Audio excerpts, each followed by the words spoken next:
The first speaker will be Claudia Firth, which is recently completed a PhD in cultural and critical studies at Birkbeck.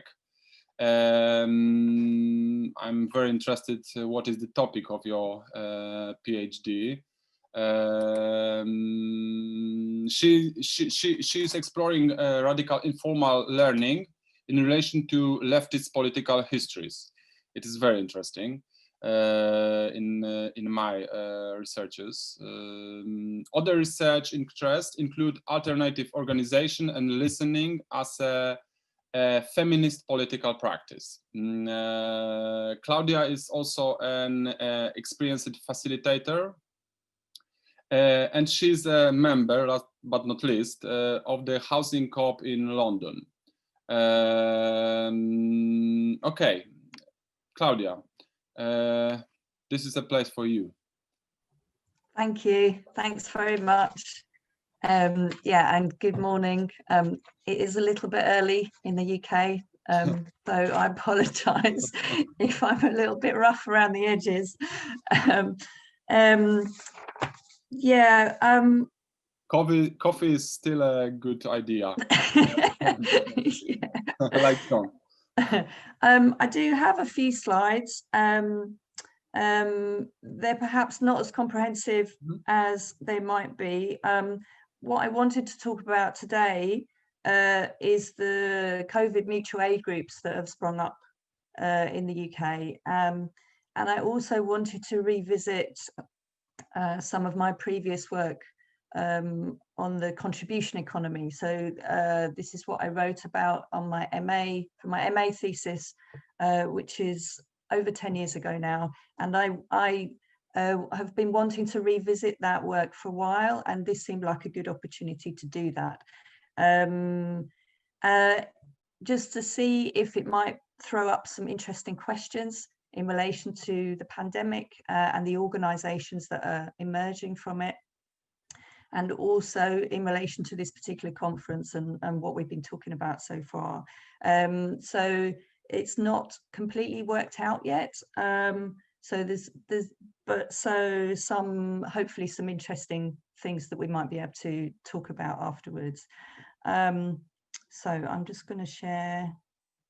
Okay. So yeah, so in terms of talking about the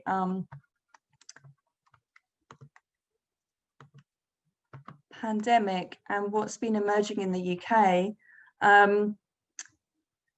so I don't know what's happened in Poland, or I know a little bit about what's happened in some other places, but certainly in the UK, in the run-up to the first lockdown, local mutual aid groups very quickly appeared in order to offer support to those who were deemed vulnerable.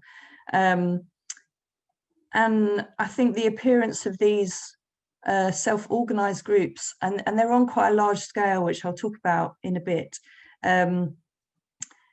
could provide quite a unique opportunity to consider the potential and limitations of this kind of organizing and what it might offer. And, you know, the question of whether they might offer something towards a post-COVID shift in values, or perhaps even more possibilities for co-option or exploitation. As I think was mentioned yesterday, crises, and also Bartłomiej talked about this just now, crises can prompt paradigm shifts precisely by highlighting the limitations of existing norms, beliefs and practices. They can provide opportunities for the revaluation and reappraisal of dominant values. So what I'm going to talk about, the paper is kind of split into halves. So the first half is around what's been termed the contribution economy, the economy of contribution, which, as I say, is what I wrote about a few years ago, and its effect on culture. And then the second half is going to go on to talking about mutual aid groups and the kinds of organisations that are potentially emerging from those. So in terms of economy of contribution, this phrase was linked to the emergence of the more interactive internet, so Web 2.0, and the alternative mode of production that it offered. And it was described by philosopher Bernard Stiegler as an associated milieu, so as opposed to a disassociated milieu. So a new mode of production that created new behaviours of contribution, particularly in relation to the digital world. So and focusing really on peer-to-peer production or social production, and specifically in relation to the open source and Creative Commons movement, which was seen as the core of these ideas, because it created a community of volunteers that contributed to software code. And Bernard Stiegler and others, such as Michael Bowens, who set up the Peer-to-Peer Foundation, which then became Commons Transition, which I'll talk about in a bit, and which Stacco Troncoso, who talked yesterday, is also involved with. They saw this economy of contribution as both imminent and potentially transcendent to capitalism. And it was given this term because monetary exchange was seen as not directly taking place. Of course, there's been a lot of criticisms since then, and I'll probably just touch on those, but we, in the discussion, we might go on to those in more detail if we want to.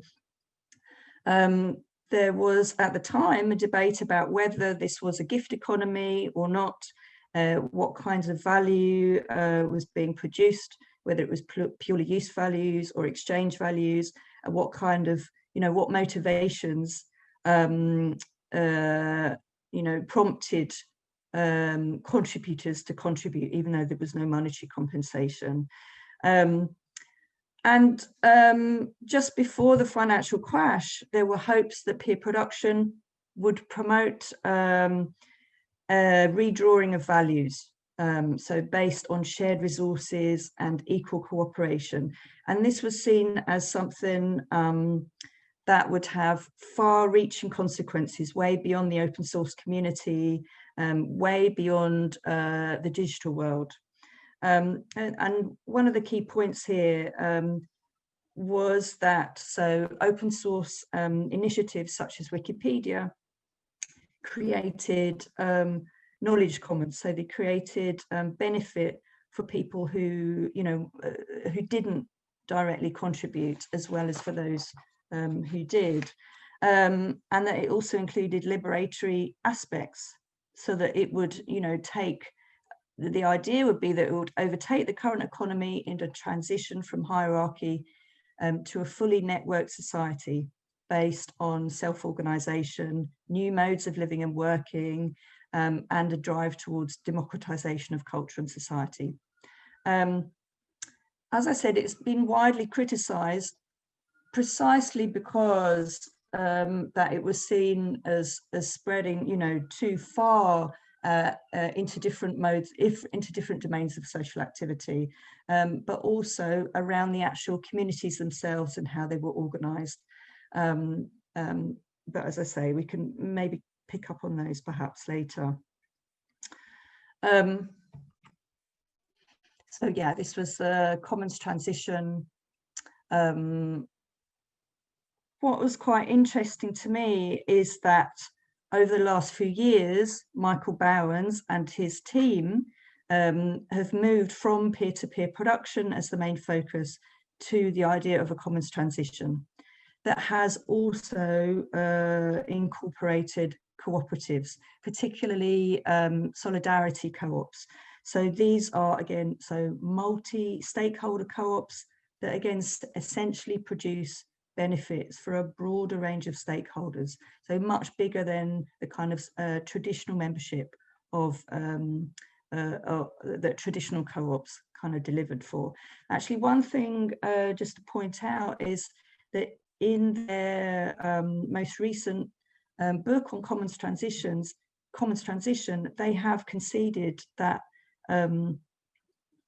that what we're in at the moment is what they term netarchical capitalism. So this is with a peer-to-peer, a kind of non-hierarchical front end, which is a tech jargon, with a hierarchical back end. I mean, one of the main criticisms that I picked up on when I wrote my MA dissertation was that the different ways that the contribution economy interacted with the constraints of the current political economy created opportunities for exploitation. So I was concentrating on issues of free labour in the cultural sector, but certainly what we've seen in the last few years is that peer-to-peer production and contribution has been very readily absorbed into capitalist production through what has now become known as the sharing economy and the gig economy. So with peer-to-peer lending and platform capitalism that we mentioned yesterday as well. So organizations like Uber, Airbnb, TaskRabbit that provide platforms for exchange that then make profit from that exchange.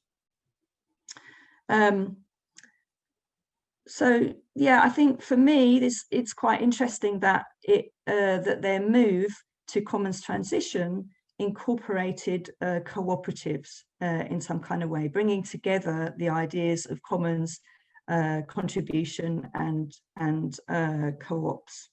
And this also, of course, touches on the solidarity economy,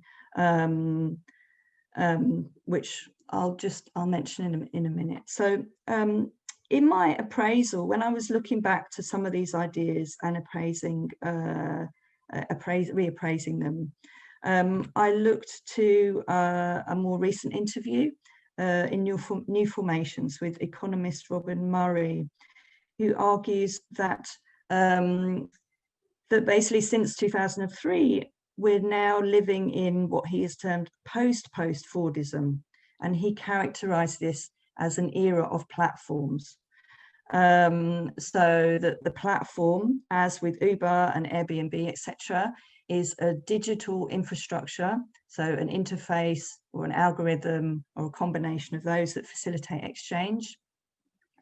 And that Murray argues that platforms are mediums for exchange in that they encourage new forms of behaviour, different kinds of social relations and interaction, including civil collaboration, but they're also used for profit.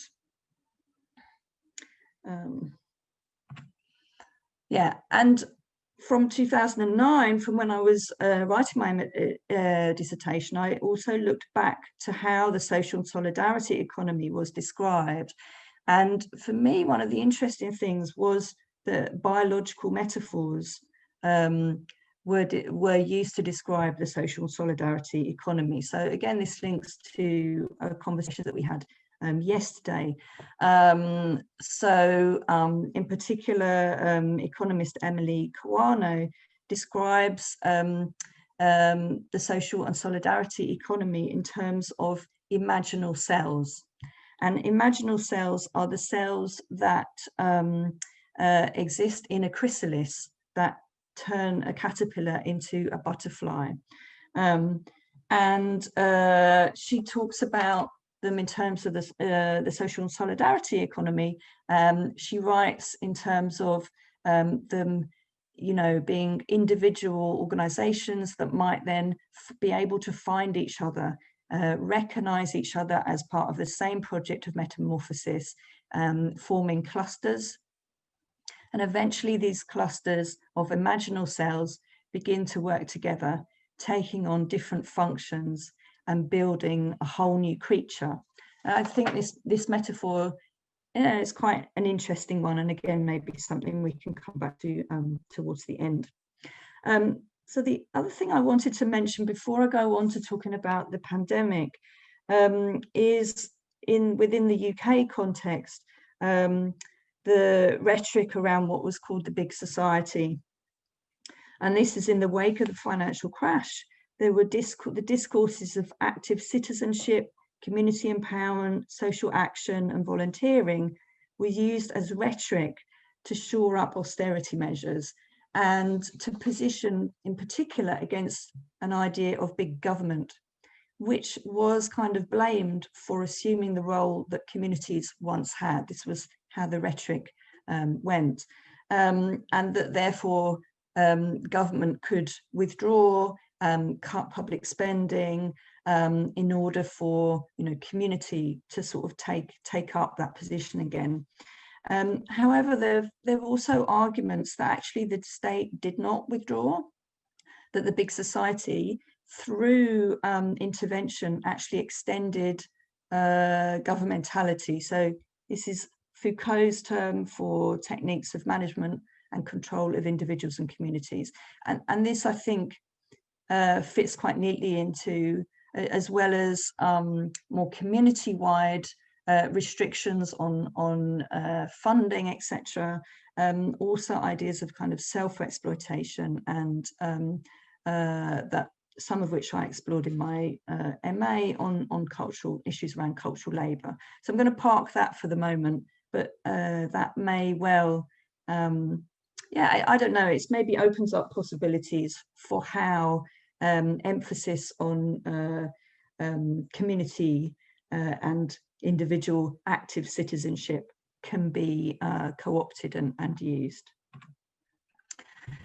So if we move on to the pandemic, which is obviously another global crisis, although a very different one, these are some of the graphics that accompanied local mutual aid groups that sprang up. And these are kind of very, very hyper-local groups that they emerged in part due to the delay of the UK government implementing restrictions. So we were kind of waiting for something to happen and feeling more vulnerable just in general. And so these very, very local groups, so organised almost by street, sprang up in order to help people with shopping, collecting prescriptions, and anything that they might need. And certainly, I think it seemed like there was a kind of wave of altruism, goodwill, neighbourliness that came up, particularly during the first lockdown. And certainly, what the pandemic seems to have done is made visible a crisis of care that was already there, and highlight our interdependence, as well as a certain neoliberal disavowal of it. So, and as Bartłomiej was saying, not only our interdependence with other humans, but also as part of the wider environmental ecosystem. In terms of contribution and exchange, this is an example of non-reciprocal gift giving. Although, you could say that even though there was no direct exchange, it's quite often true that altruism benefits the gift giver as well as the receiver. And many people respond to emergencies by doing something, by doing things for other people as a way of mitigating anxiety that's brought on by the emergency, by the crisis. And historically, new organisations popping up in response to crises on the grassroots level are also not new. So one example that I very briefly touched on in my PhD work was anti-fascist committees and workplace councils that spontaneously emerged in Germany at the end of World War II, and took on not only denazification, but also provided basic services and utilities, such as electricity and water, to the wider population. What is unusual, and I'm going to show you the website now. I'll talk about that in a second. But what's unusual, particularly in the UK, is the sheer scale, the sheer number of these groups that have emerged, and it's unusual because, you know, in the UK we don't have really a tradition of very local organising, as in relation to other places such as Spain, who have, you know, have long traditions of sort of neighbourhood by neighbourhood organising. And I don't know, perhaps this is something to do with the new mode of production and the era of platforms.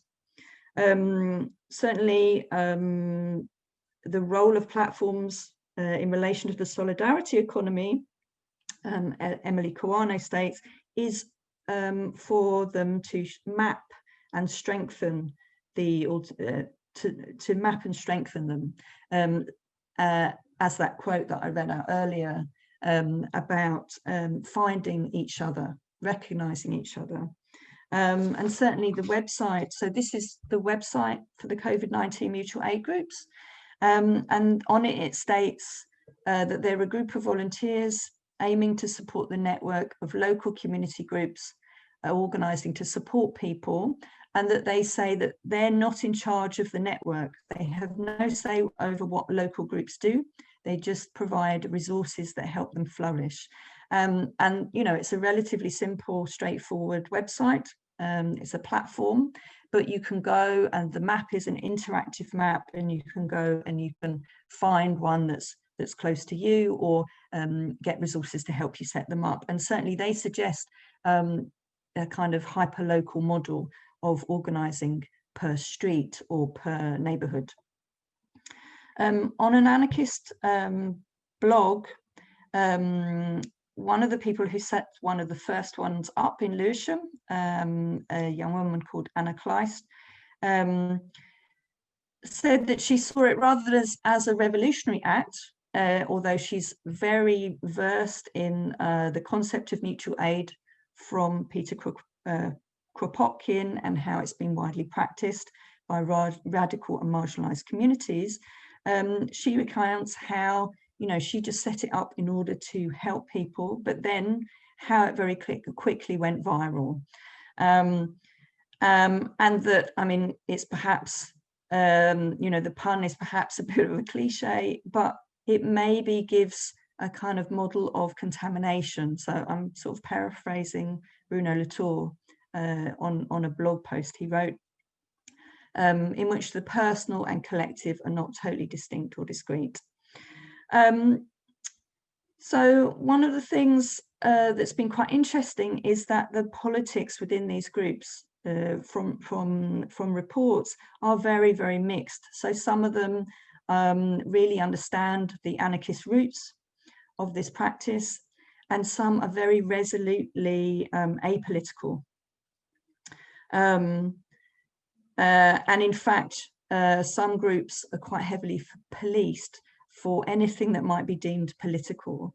And they, you know, many members don't want to see themselves as being political. And perhaps this isn't surprising, given the very divisive politics of Brexit. And that perhaps politics, and this is something for further research, I think, politics means division rather than working towards social justice. But it also is perhaps an effect of Web 2.0 and social media. You know, there has been stuff written about, you know, rather than increasing democratization, it actually helps to increase polarization and silos and bubbles.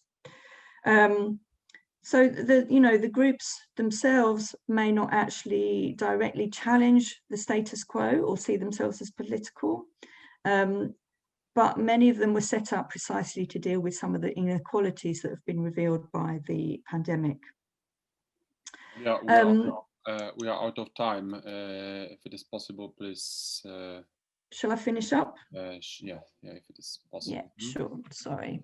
Yeah. So the last thing I just wanted to say, sorry for running over time, is that there's actually some really interesting organizations emerging from the mutual aid groups. So this is an example of a solidarity fund. So this is this is, you know, direct wealth redistribution in local areas. And this particular one, the group are trying to set up solidarity funds all over London by postcode by postcode. And there's quite the thing that I find most interesting at the moment is that that there looks like there potentially might be sort of ecosystems, organizational ecosystems emerging out of these mutual aid groups. So housing co-ops, solidarity funds, eviction resistance networks. And I think that's something to look into further, that, you know, perhaps creating some kind of ecosystem of care, maybe. Okay, so I'll stop there. Okay, thank you, Claudia. It was very rich beginning of our session. And now we have a second presentation of Dionysios Skliris, who is a PhD in Hellenic studies with specialization in Byzantine literature. Wow. In his works, he's dealing with Hellenic studies, theology, classical Greek philology, and philosophy. And he's author of many articles and a very interesting book, which I knew. He's editor of the book about Slavoj Žižek and Christianity. Okay, Dionysios, if you like to start, that's a good moment before I will tell. Thank you. Yes, thank you very much. Do you hear me? Yes. This is good. Thank you very much for the invitation. This very interesting conference and panel. In my paper, I would like to present a certain interpretation of the coronavirus pandemic, according to which it could be considered as a postmodern version of a crisis of capitalism, such as what we had in the mid-war. But this time there is a more fundamental contradiction between globalization and nature itself. And the three poles of it is, on the one hand, a sort of financial liberalism, which wants to postpone the decline, or what one would term after Claude Lefort and Castoriadis, barbarity. A second pole would be fascism as a sort of way out of capitalism crisis. And the third pole is a more emancipatory project of the commons, of communism in the sense of the commons. But of course, this can also have the problem of falling back into a totalitarian statism. So we have already seen this in history, but in this postmodern version, I would like to propose that we have a similar version, but which is actualized. On the one hand, we have a sort of financial liberalism, which would only propose some mild measures, which just postpone the decline of societies, and we could name that as eco-barbarism. On the other hand, we have a sort of combination of totalitarianist statism with with an ecological version of some ideological elements of fascism, such as neo-paganism or social Darwinism. And a sort of vulgar transhumanism. And what one could propose is that we could speak about an ecological communism, an ecommunism, as a sort of a new consciousness of the community of nature, with results for the social, political, and economical organization. Of course, the great struggle and the great what is at stake is, again, not to fall into a totalitarianist statism, but to move forward towards an authentic practice of the commons. Of course, the presupposition of this view is a certain hermeneutics interpretation of the crisis of the pandemics of COVID-19, which is due to the non-natural bringing together of different worlds of man and of the wild animals, and the latter leading to the transference of viruses from animals to man.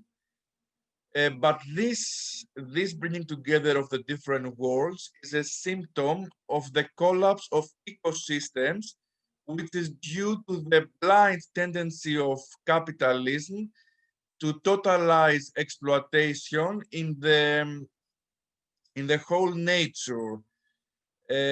This happens through animal farming. This happens through the destruction of wild habitats, the destruction of forests in order to produce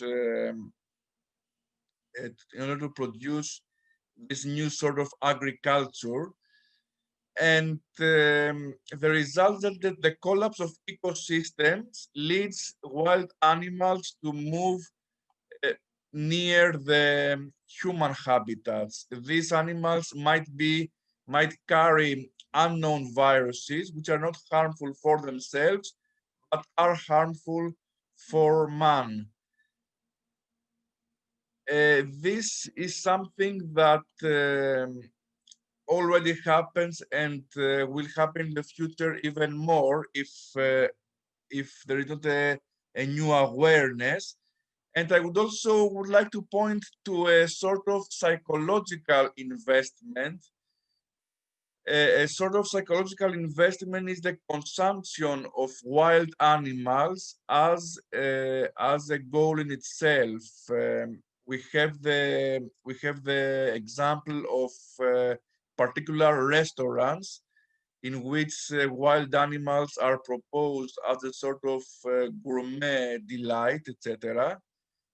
And this could be seen as a sort of capitalism psychological investment, even though one should also be careful because the scientists are not totally sure about the exact cause of the coronavirus pandemic. Now, I would like to point out that this is not something new, not something that is exclusively related to capitalism. Actually, sort of primordial sin of humanity, if I might use a theological term, is agriculture. We had the outburst of pandemics is firstly a symptom of agricultural societies, even from the Neolithic period.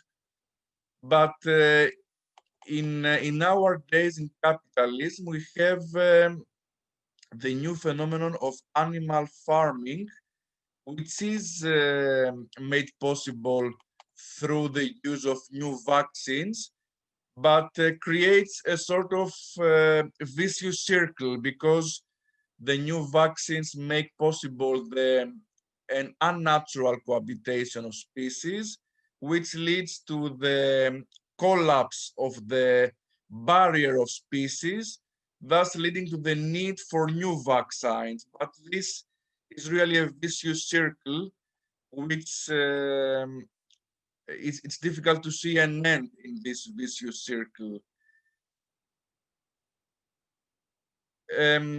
So, speaking briefly about the two poles of liberalism and eco-fascism, what one proposes from the point of view of liberalism is a sort of measures. I would name that from a philosophical point of view a new Epicureanism. It is an emphasis on management, and it is an emphasis on timing. So what we have witnessed is management as an art of timing. We have not seen so far a total coherence in the politics that were followed. States that had followed an initial, let's say, social Darwinism, in which financial development had, economical development had the priority. This had led to many deaths, which was not manageable. So they had, in the end, taken recourse to biopolitical measures. But the same happened also to the other states that began with very harsh lockdowns, were forced to relax the lockdown, and in order for the sectors of economy not to collapse entirely. So what we have seen so far is a sort of flexible art of the management that puts the focus on the right timing. At the same time, I would like to focus on the mentalities. One can see the emergence of a certain mentality that one could name eco-fascism, which is a pervert form of anti-speciesism. For example, we see the very interesting slogan, "We are the virus of nature and coronavirus is the vaccine," which I would say is an interesting counterintuitive slogan. And during the pandemic, of course, we had some beautiful images of dolphins or ducks in Venice, or we had in Greece seals in Thessalonica, which is usually a very polluted area, or sharks near areas which were polluted before.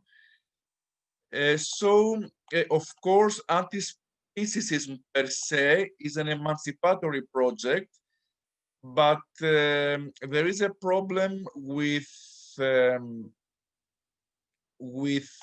there's a problem of a coincidence between, on the one hand, a sort of eco-fascism, and on the other, a sort of liberal utilitarianism when confronting the practical debates of the crisis. The base of this eco-fascism is a renewed naturalism, which includes the pagan fascism that we have seen during the mid-war. And on the other hand, this coincides with a sort of social Darwinism that is inherent neoliberalism. This sort of perverted anti-speciesism, if I might say, is indifferent to the precariousness of sensitive groups, like, for example, the elderly people. And so we have a sort of Darwinism that says that the pandemics is something like an evaluation, a capitalism, let's say, evaluation, where the excellent organisms will survive, and those who are living beyond their measures will perish. In this sense, viruses themselves could be seen as, let's say, excellent organizations in an ironic twist, because by transmuting all the time, they can really survive through mutation, which could also be a biological version of the capitalist ideal of flexibility. I will skip. We have also the vulgar form of this. We have it in the work, for example, of Yuval Noah Harari, who is using some sort of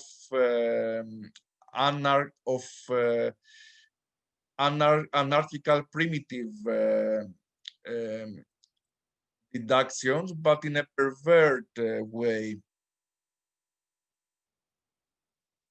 So I would like to end the paper by speaking about the horizon of ecommunism.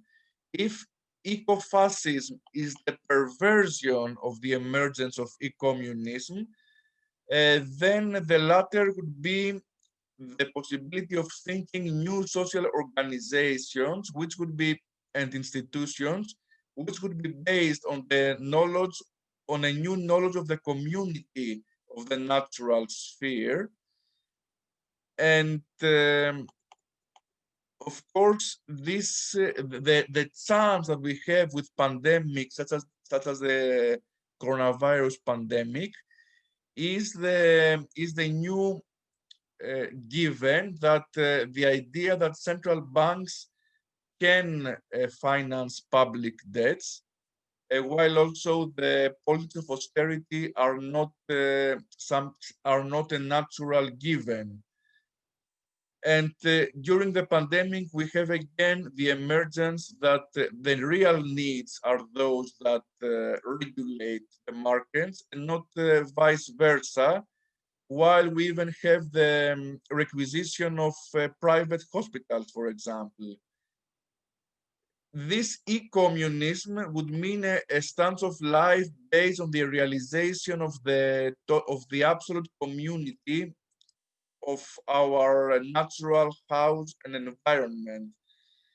And if the traditional communism results through the knowledge of, through taking knowledge of the contradictions of capitalism, which become worse and worse, then the e-communism focuses on the harsher contradiction of capitalism, namely that with nature itself. And David Harvey has worked on this aspect in a very interesting way. And lastly, e-communism would mean a need for a universal cooperation based on taking knowledge of the fact that ecological needs cannot be dealt with at a national level. So we have a sort of necessary internationalism of the last hour. And this could mean the control of investment toward the green, toward the transition to green and renewable energy, and even a horizon of de-development, of decroissance. We have seen this in some. We have seen this last year in some political projects. For example, the Green New Deal of Bernie Sanders, which is arguably a postmodern actualization of the New Deal of Franklin Delano Roosevelt. And I would also like to point out that we see this also in some forms of art. There's a sort of, let's say, e-communist realism of the 21st century, which focuses on the collective work of heroes of the crisis who are not seen, like, for example, doctors, nurses, people who cashiers in the supermarkets, or people who deal with the cleaning of the societies. And but most of all, which is already said also by Claudia, is the democratic use of the given of information, which would be a postmodern analogy to the socialization of the means of production. Finally, I would like to point to the fact that this ecommunism would have its own anti-speciesist emancipatory project, which would not entail a sort of inhumanity and cruelty towards precarious people like eco-fascism, but it could be based, on the contrary, on a common experience of precarity between human and non-human animals, including the non-human animals, in a vision of ecological universality of the self-realization of beings in a Marxist sense. I would like to finish the paper by pointing to a philosophical topic. In classical and medieval philosophy, we have the subject of the reminiscence of death, memento moris, and a new version, a new postmodern version of this could be the reminiscence of exception. What liberalism tries to do is to make a distinction between normality and exception, and to have this sort of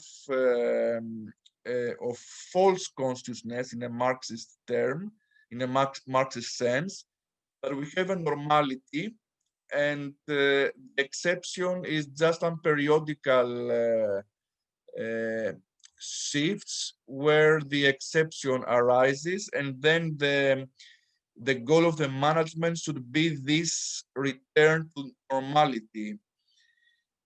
But the horizon of e-communism would be a permanent and perpetual reminiscence of the exception, of the fact that the deeper truth of the capitalist system lies in this exception, which emerges in times of ecological crisis. I would like to conclude the paper here in order also to have time for discussion. Thank you very much for giving me this invitation. Thank you, Dionysios. It was great, and now we have the last presentation by Doron Timor, who is a researcher of Yad Tabenkin Institute and teacher in the Department of Sociology and Education at the Open University of Israel. In his work, he focuses on communities, kibbutzism, new commons, and Israel studies in general. Doron? Yeah, thank you. Thank you very much. So as you said, I'm a researcher in Yad Tabenkin. Yad Tabenkin is the Yad Tabenkin Institute is a research center and archive of the kibbutz movement. There are few research centers like this, but this is the biggest one and the most important one in Israel. Thank you for the invitation, and I'm very happy to be here. Actually, I'd like to be there in your place, but you know, we are talking about the coronavirus, the COVID-19 time. Okay, so I gave my lecture based on ongoing research about intentional communities in times of the coronavirus crisis. The title, Community Now More Than Ever. And before I start to show you findings from this project, I would like to adjust the question mark to the title, because you know, I don't sure that this statement is the correct one. So I'll try to show you a few findings, and maybe in the discussion we can talk about the question mark, yes or no. On the 14th of April 2020, a short letter was published by the Foundation for Intentional Community, the FIC, with the title, "Are you considering joining or starting the intentional community now more than ever?" In this letter, the FIC's leaders advise people to cooperate and enjoy the advantages of community life. You are not alone. In the weeks since the pandemic, we have seen a sharp uptick in people searching for off-grid communities with opening 2020. Don't wait for a normal to return. Plan for how we will create more community and etc. etc. So, we're talking about a phenomena that, on the one hand, communities' activity is based on the values of collectiveness, deeply affected by the social distancing policy imposed by many governments worldwide to stop the COVID-19 propagation. On the other hand, communities use their collaborative tools to challenge isolation and the economic crisis occurred during the pandemic, and where we saw a few examples for it in the first paper of this panel. In my research, I try to understand how these collaborative tools help the intentional communities, which are based on cooperation and solidarity, to challenge the epidemic. I'll start with a brief background of the movement of intentional communities. We are talking about a hybrid movement that included many versions of community lives, part of them with a long history and others with a brief background, short background. Tim Miller's definition on an intentional community includes shared vision, physical proximity of residents, financial or material sharing, and the membership of at least 5 adults who are not all related by blood or marriage. This is his definition to this phenomena, but you know, there are many other definitions. Here you can see the map of the FIC's intentional communities, or intentional communities that are members in the FIC, the Foundation for Intentional Community. There are two or three more organizations and you know, federations that make an activity with communes and with intentional communities around the world. You can see many intentional communities in North America, United States, and other in Europe. So we're talking about many kinds of communities. I'll show you a few kinds for this, few versions for this phenomena. So the first one is communes with full economic sharing, based on the values of socialism, and with many of them with a long history since the beginning of the 20th century, or 60s, 50s, and the 60s. The second kind is the co-housing, the cultural cooperation of private apartments with shared space for the community's meeting and events. Eco-villages, it's another kind of intentional communities.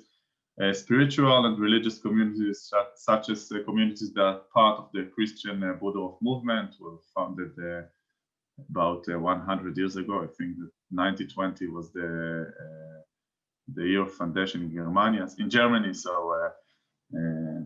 we can celebrate for them.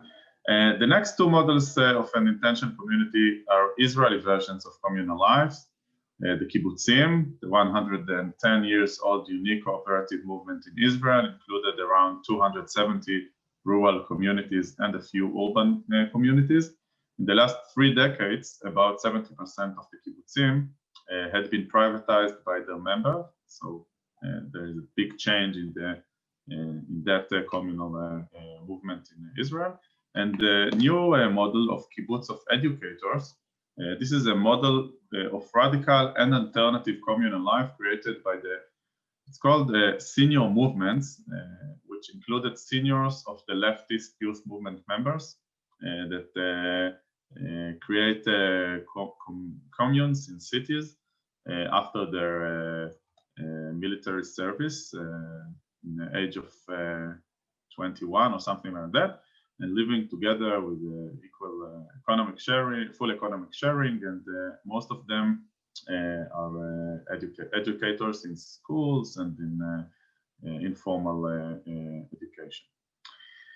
So the pandemic finds the communities in time of increasing and creation of new paths of community lives.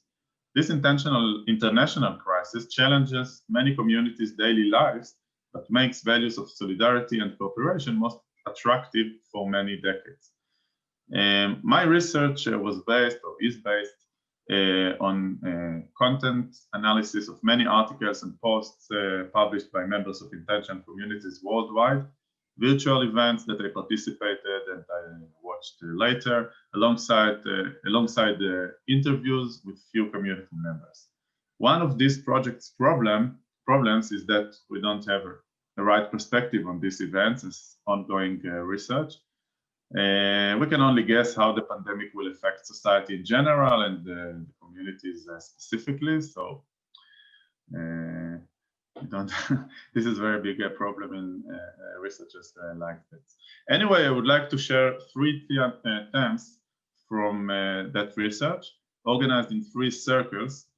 All of them focus on significant tensions with a lengthy background in the history of the communal movement.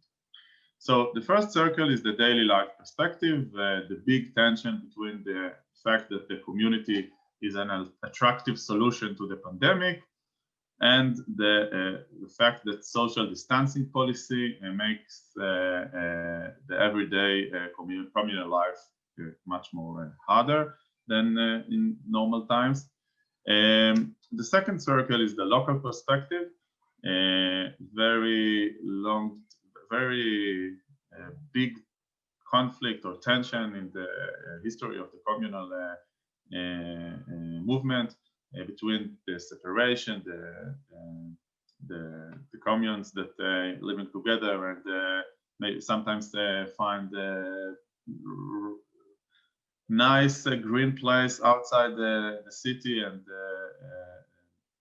the other side, the integration in the public sphere, the activism and political arena.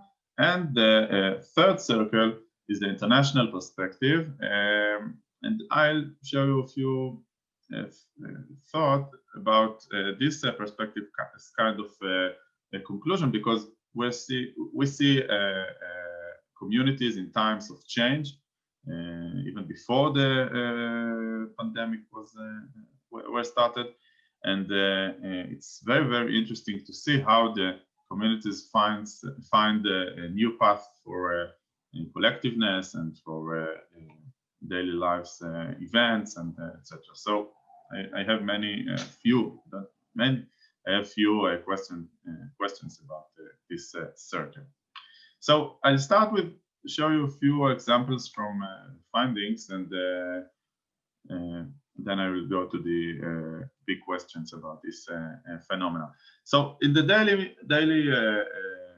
daily life perspective, we can see the very big problem, very big tension between the values and the daily life.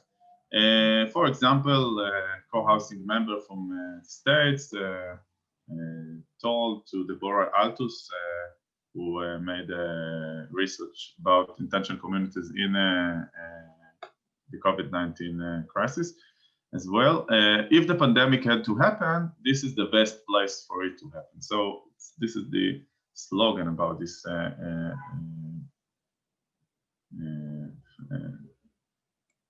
way of thinking.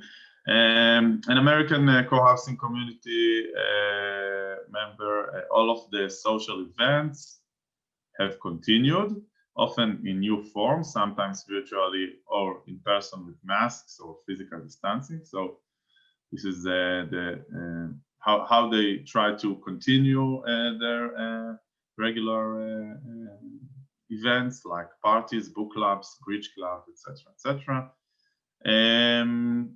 Eco Village member from France told one thing is for sure in such an eco village, such situations can be experienced much better, and she talked about the values of communal lives, support, solidarity, humanity, etc., etc. And I'm sure that people think so during this closure because we have rarely had so many requests in the last few days.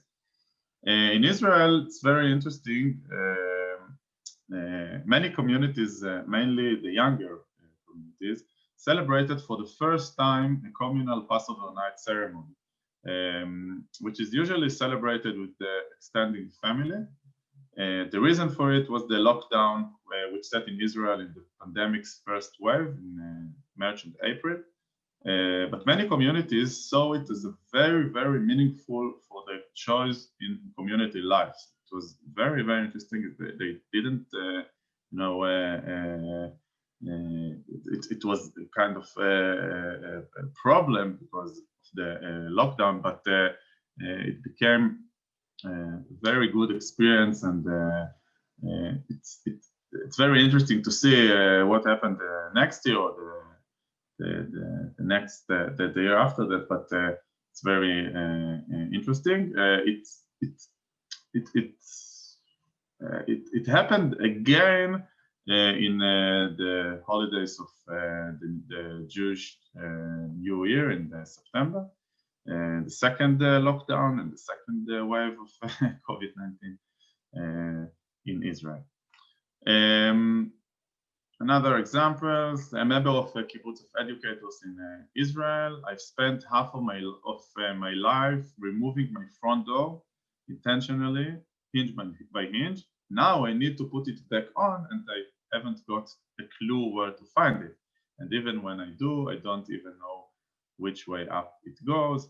In the Brotherhood movement, they wrote many, many articles and even short film about the problems of the challenges of the communal lives in the pandemic. To self-isolate as individual families seemed to contradict our vocation. It's a step we've never taken in a century of community living. So it's a very big issue. So I have a few more examples. Maybe if you want, I will show you later. It's very weird and hard, etc., etc. And we can see both sides of the daily life perspective. The nice values and the right place to be, new ways of cooperation. For example, in the Darvel community of the Błesznowski movement, they succeed to build a new project in the factory after the playgrounds for schools became not really good thing to sell because there are no schools at that time. So this is the values and the nice side of this pandemic, and the other side, all the close the door, the daily life has changed dramatically, etc., etc.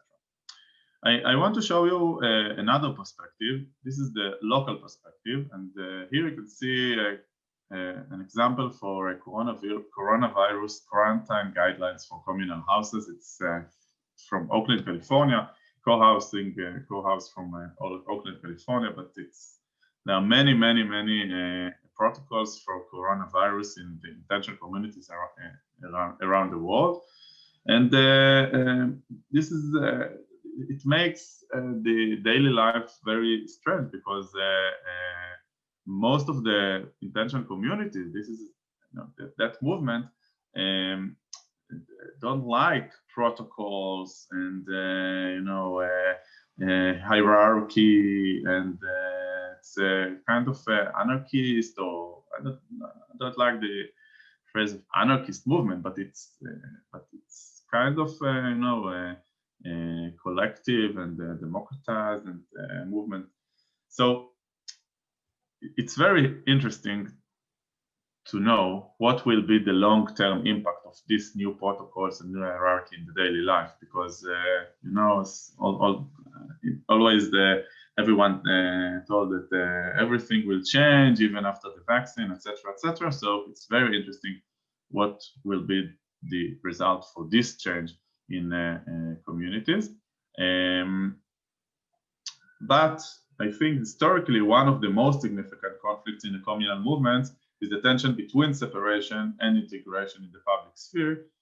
Since the utopian communes via spiritual communities try to find the best way to lead society on the one hand and build an alternative approach of daily life on the other hand, based on cooperative values, of course. The new generation of intentional communities participates in the global and local political arena, most of them, but the pandemic's challenge had sharpened this conflict. Here you can see the online workshop of the FIC about activism in intentional communities,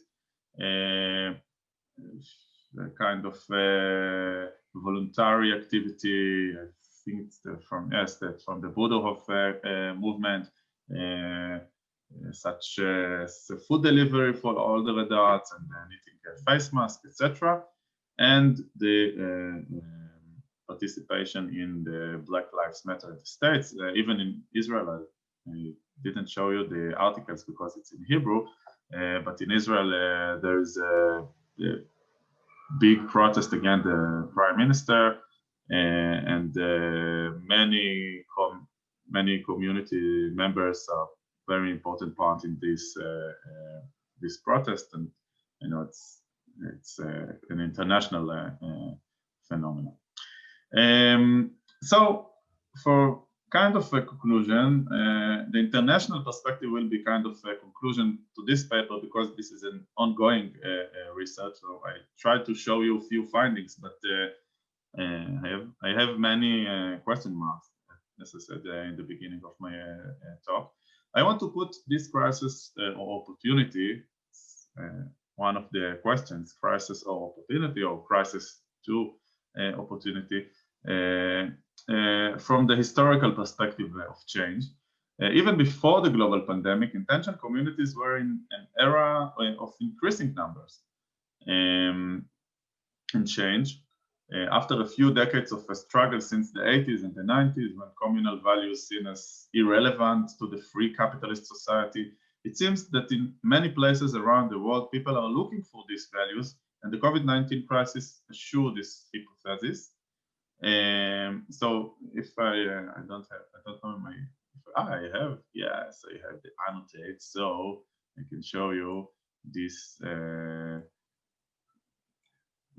If the 80s was the worst years, 80s and 90s was the worst years of the communal movement daily around the world, we can see this start of increasing and creation, and the pandemic finds the communal the intentional communities as general, of course, because there are many communes and communities, but in general, it finds in increasing and new diverse models of full and partial cooperation.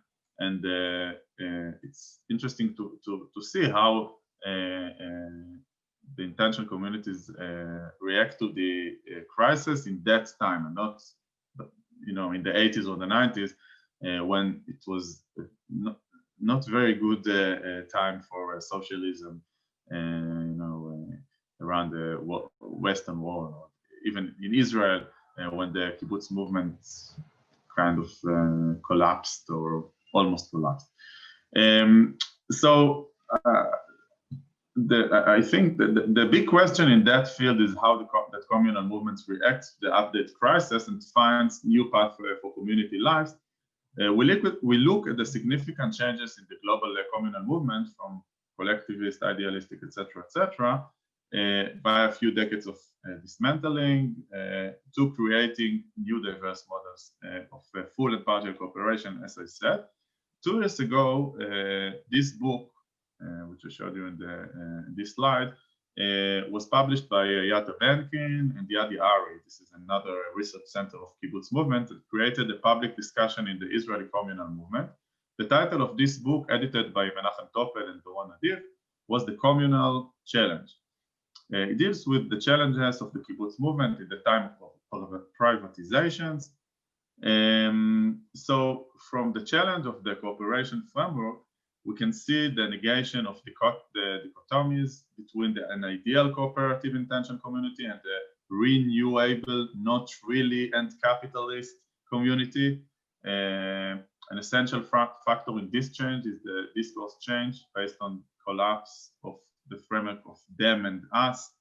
The more hybrid point of view that I found in my research helps the intention community overcome the crisis and be a better alternative to everyday lives, especially in this chaotic year. So part of this change is new dialogue with neighbors in the neighborhood, in the city, in the country. Social media became a key factor in that for that change. I have no time to talk about it, but many of the posts and articles that I show you, of course, came from published on social media. So I have more questions, but also I have no time. So yes, so I should go to put it here. The question: how to survive a cooperative, the cooperative values, and the question of solidarity. How will the value be experienced in many communities around the world? So this is my questions about this from this research. Okay, thank you very much. Thank you, Doron. In a very express mode, we should think about our questions and the points to discussion.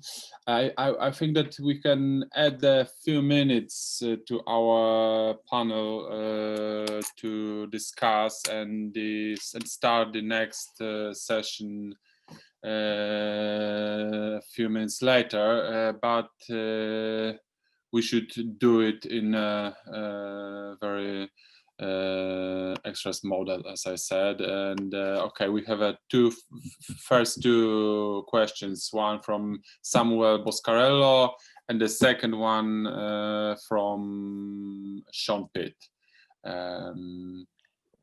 Okay, thank you very much. And it is very interesting what Professor Skliris said about animal welfare. But I think that about renouncing to mass animal farming solicits some problem when it comes to move from the ethical to the economical aspect, because mass animal farming provides scale economies which permit to supply the market with cheap meat. So are we ready to renounce to low prices due to the scale economies?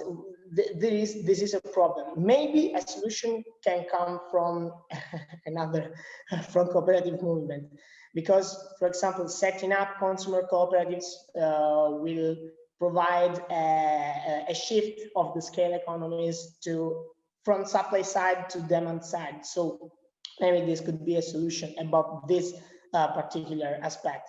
And more in general, I wish to underline that if we do not want to deviate into forms of eco-primitivism, if we want to save both nature and a prosperous lifestyle, the only solution is technological progress. But technological progress requires very huge investments. So, in my opinion, the problem is not about how to free yourself or renounce to liberal finance, but making finance really liberal in the sense of democratic. And here I think that there is a pivotal role of popular banks, cooperative banks, mutual funds to the green transition.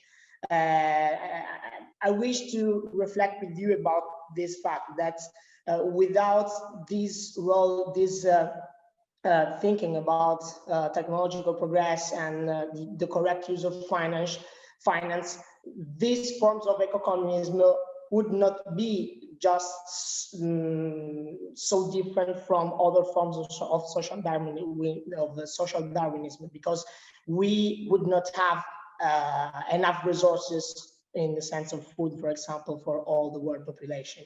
So I want to focus about this. Thank you very much. Okay, and maybe it will be a good time for the second question, and maybe the answering after those questions. Do you want me to ask the question then? Sorry. What? Did you want me to ask the question? Yeah, if it's possible, yes. Mm-hmm. Yeah, thank you very much for the very interesting panel. I'm also based in the UK, so I got up early to see this exciting and relevant panel. I just want to ask Claudia a question. Your work on the role of platforms in the solidarity economy is very interesting and also, again, very relevant. Alongside all these great mutual aid groups, one thing I noticed here in the UK and tried to ignore was the sort of social castigation of people that were perceived to be breaking the rules, and encouragements to call the police. And to some extent, this was often racialized, especially against the Muslim community, but also to a lesser extent against groups of young non-white men congregating in public spaces. All things that were supported by the British government, including some of the kind of blaming the Muslim community. And I just wonder if this was something that you noticed in mutual aid groups, or if it was just something, because I'm aware a lot of these were kind of offshoots of Facebook groups that existed before. And if you had noticed it, to what extent? And I just wonder if it isn't something that's present in COVID mutual aid groups, I wonder if that says something about social networks that are like hyper-focused on helping people or providing a service, rather than these just kind of vague, we're all in the same area, that's being this Facebook group. And if that kind of says something about directionless groups. Mm-hmm. I think that we can now open a space for Dionysios and the other participants to say something.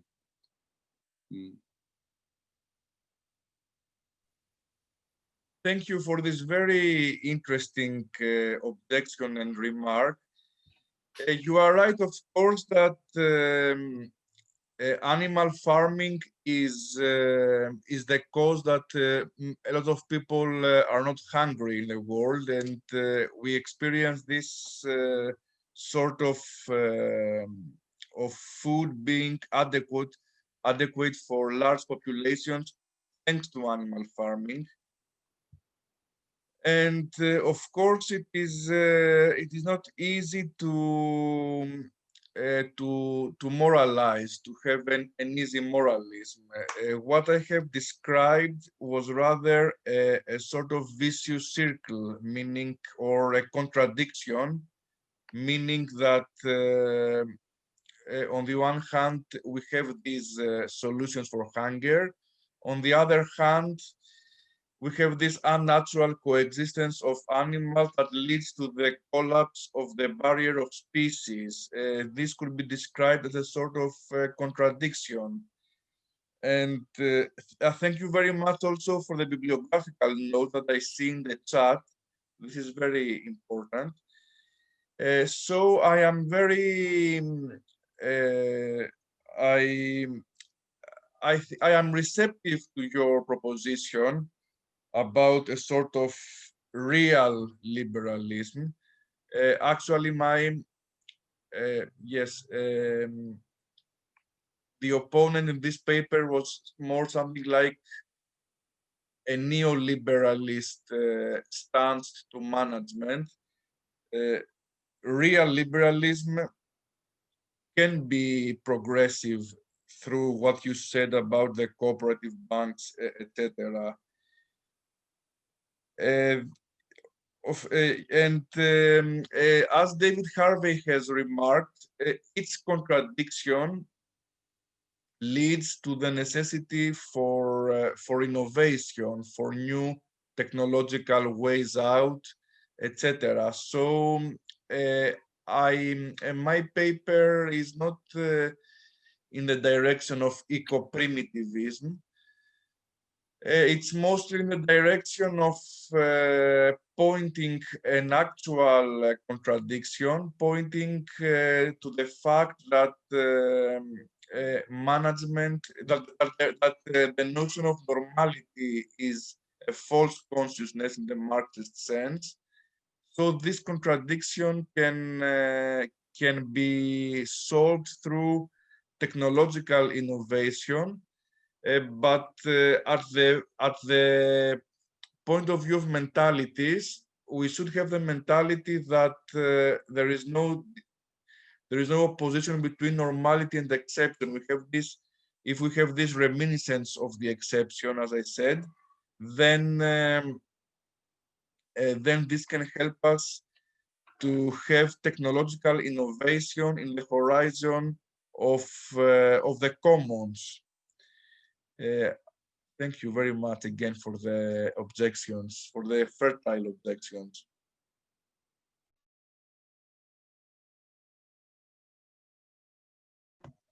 Hi, thanks, Sean. It's a really good question. I mean, it's certainly something I've witnessed personally on a personal level. In terms of the mutual aid groups, I haven't specifically looked at this, but the reports I've looked at and conversations I've had have been very much around people feeling like they've actually increased their bonds across race, across racial differences.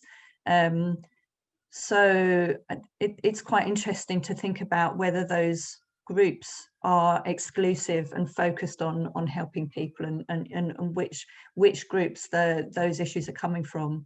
I think one of the other things that relates to this is around issues of locality and organizing around communities of place rather than or as well as communities of interest, and what happens with perhaps those two things. And certainly I think there's sometimes feelings of ambivalence about relying on locality and place to organize, precisely because these issues around identity and boundaries can become quite weaponized, and certainly as we've seen with kind of national rhetoric around immigration and things. So yeah, it's something I'd be really interested in looking more into. So thank you, thanks for that.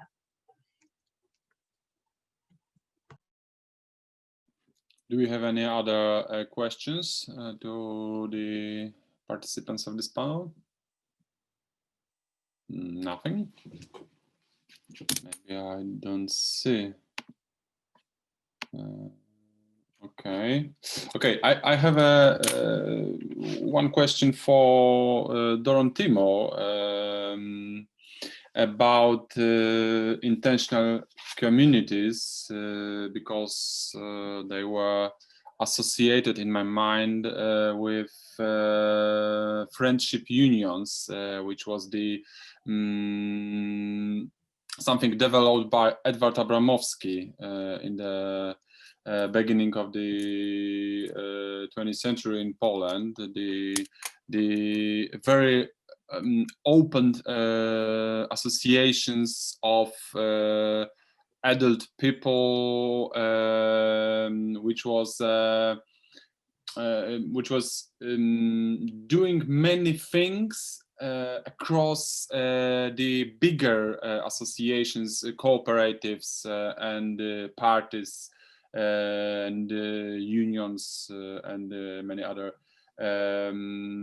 forms of being together. And this friendship unions in Polish context was very influential, especially in the cultural, ethical sense in the Middle War. But the energy of those associations in the next years after Abramowski died in 1918 was burnt. And what is interesting for me, what will happen with these intentional communities after the COVID crisis? Because this question is quite idle if we are thinking that this is a regular situation, that this type of communities is connected strictly with crisis and nothing more. But I think that the COVID-19 crisis is only a part of a bigger phenomenon, and which I think that this phenomenon is a general climate crisis, which is now maybe something more than crisis. This is a condition of humankind now. Yeah. What do you think? Is it possible to, or maybe you are seeing some lines of transforming this initial particular forms of collaboration or cooperate? Maybe collaboration in this sense is better word. In the future, to transform them to the permanent patterns of permanent models of not only being together, but transforming our world. Not only local initiatives, but something more. I think that you asked two questions, or maybe more. The first one is the phenomenon of intentional community. And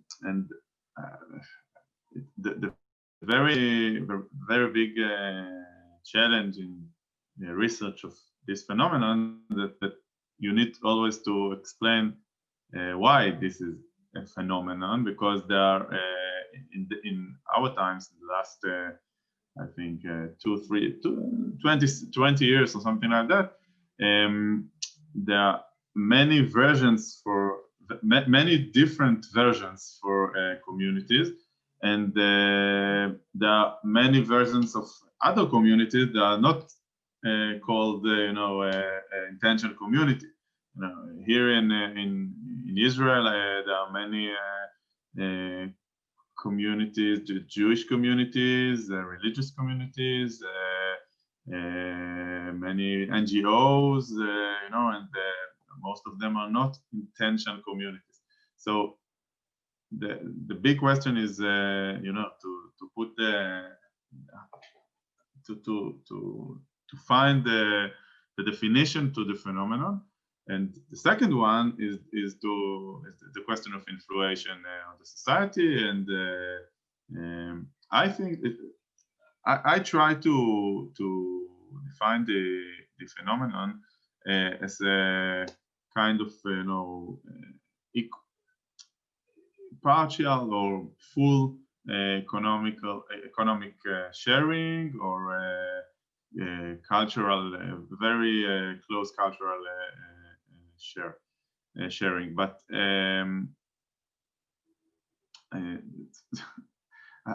I don't have a good question to the first one. And about the second one, a good answer, sorry. And about the second one, yes, you gave one of historical background for this movement. And I think that there are few, or maybe more, many backgrounds for this more than 100 years movements in many places around the world. And I think that the big change in that phenomenon, the start of the non-dogmatic point of view about communities is the point of change. And I think that that fact give the communities to the opportunity to find new partners, and find themselves in many political protests, and all the new dialogue with the neighbors, and all of that is very important fact in that phenomenon, in the 21st century intentional community, in contrast to intentional communities like in the beginning of the 20th century, and communes in the 60s, etc. So this is my opinion about about this phenomenon, and I think that this is the most important point that will give the intentional communities the opportunity to increase from this COVID-19 crisis. I think that it is my opinion, especially in the reference to yesterday presentation of Marcelo Vieta, that to develop this kind of initiatives and some specific and local type of associations, like those from Argentina workers, it is necessary to build a kind of scale, to build a bigger scale, which will be I don't know the word in English, which will be which can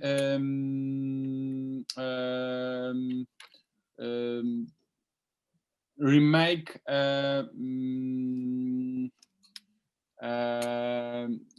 our not our thinking, maybe something like this, not our thinking but our doing, and this doing patterns are not on. I think that those patterns should be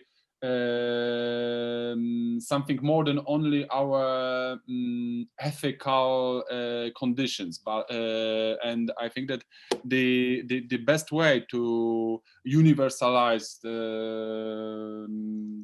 those models is to transform the legislation, because one of these conditions, because it is not only one, but one of them, it is transforming the conditions. And in Argentina, as I knew, this process of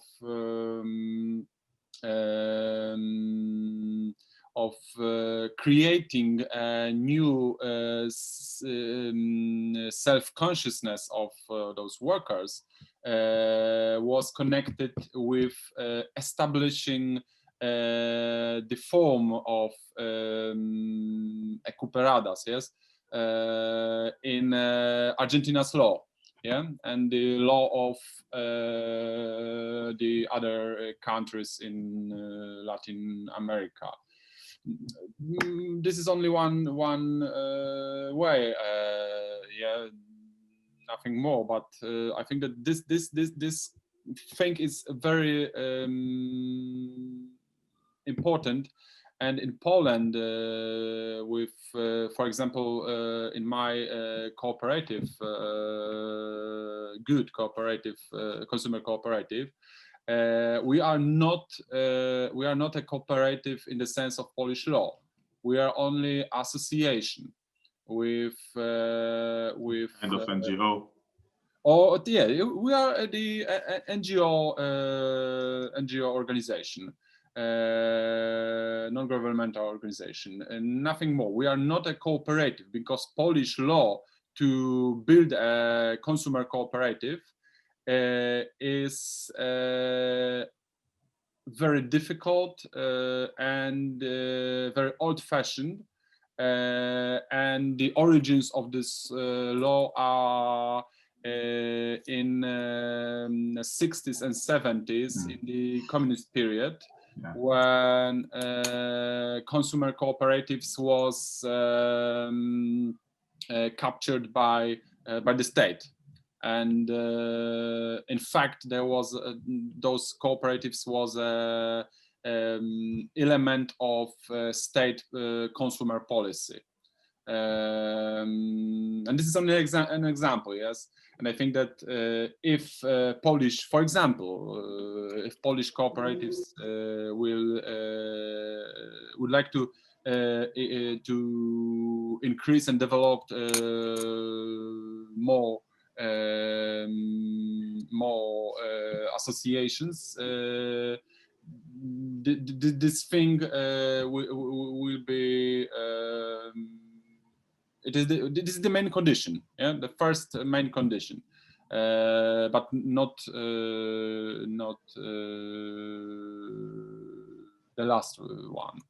Okay, I think that if we don't have any other questions, we should do a short break to about 55, yeah, 5 to 11, and start new sessions. The first one about feminist institutions of the commons, and the second one about the whole variety of contemporary cooperative institutions. Okay. Thank you once again, and see you in a few minutes.